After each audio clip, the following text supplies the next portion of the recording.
There is no way these lawmakers would tell me that they didn't know about this padding in this budget.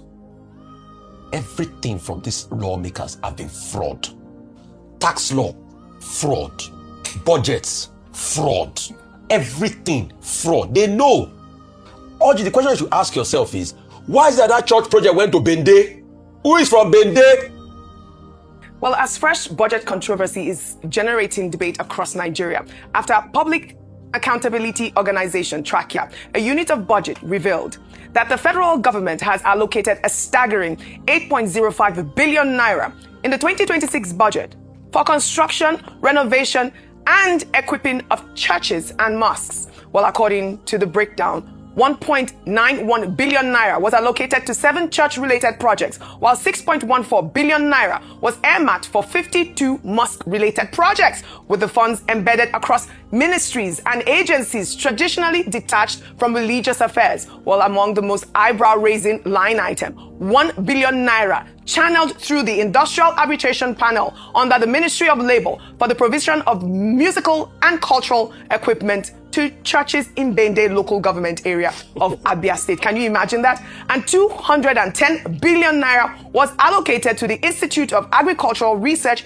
in Zaria. Ayo, this is an agricultural agency for a construction of a mosque. Agricultural agency. I mean, this is the kind of stories that we're seeing right now. It's oversight. It's called oversight. No, this is completely unacceptable. Thank you for mentioning the word oversight, because this has come under question in very recent times. The fact that the people who are responsible for oversight functions have failed terribly in the discharge of their duties, and by so doing have failed Nigerians, because in an era where we're looking at a cash crunch, revenue crunch, looking for how we can meet certain obligations, we're unable to fund projects. Rufai, earlier on you talked about how the conversation is even about the 2025 budget, and that is even a percentage of that. We have not yet even begun to talk about the 2026 budget. A country that is battling with number of out-of-school children, the largest in the world. A country that cannot boast of a competent primary health center or primary health centers across the country.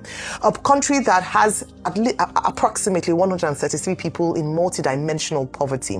A country where people are hungry, people do not, there's a conversation around the minimum wage, and we are inserting frivolities. I'll use the word frivolities in ministries that do not have any business with this agenda. And so the first question is that when there was a budget defense, how did this pass over or was not scrutinized by the Senate Committee on Budget? Why was this allowed to fly, that the constitutional provisions that some of these agencies come under, it wasn't flagged?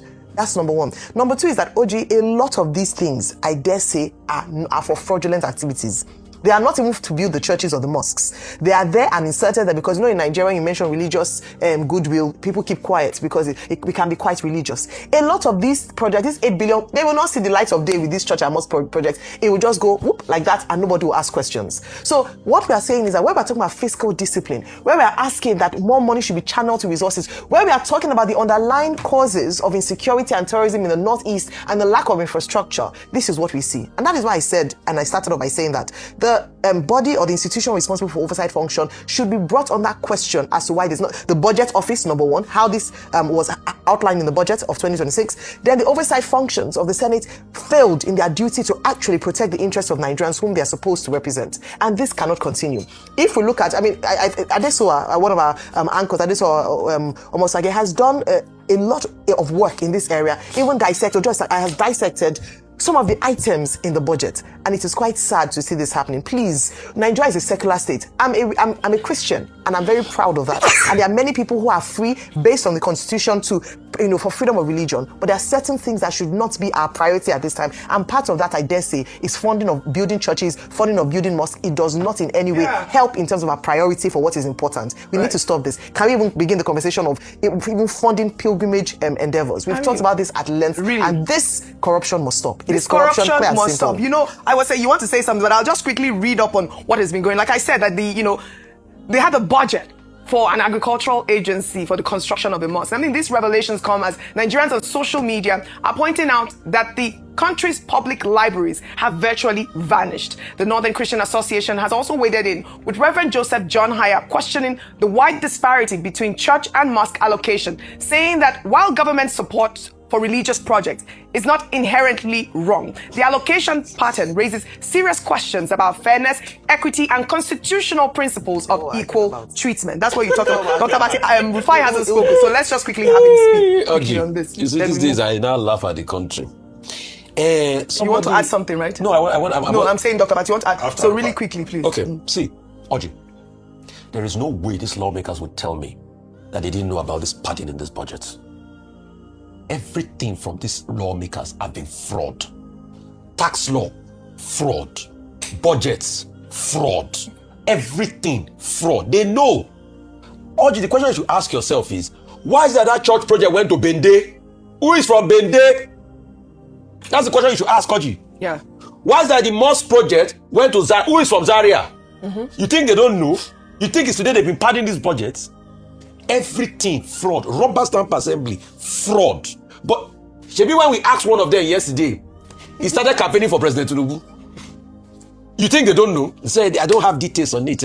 All I just want to say is that President Tinubu has done very well. We know. But look at it, Oji.